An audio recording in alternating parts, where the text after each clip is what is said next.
Time no post dahil mga kapagpagpao. So, yung kapitbahay, yung teacher siya. Kasi alak ko niya. Well, never kinalagay ka ganda. Tagal nila kung kami. But ano kasi na, sa Jimmy, mahal ba yung Oreo pagin? Never ko katasan. So, tilaw na to. Instant regret tayo yan. Ito kasi na, nunod pa sa mga balay. Pagkitaon sa yun ko. So, inaman na nato ni yung tingo.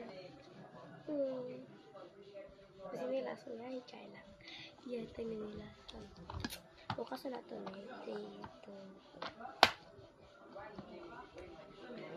Gosh, guys.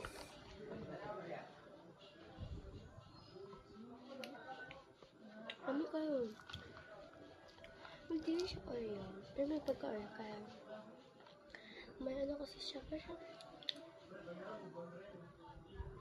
expired na milk. Pero lumigyan ko siya. Basta expired na milk. Hindi siya.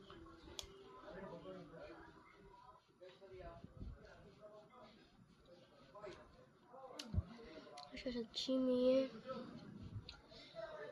Wala siya. Not too sour, not too sweet. Just the right blend.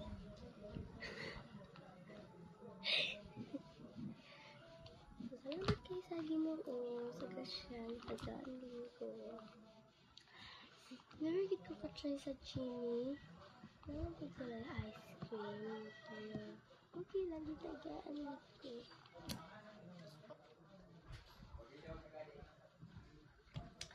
So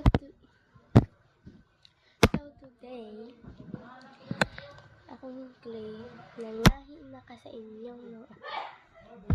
So bye na, yan lang. Magpa-flex na ako sa mga drinks and everything. Bye bye.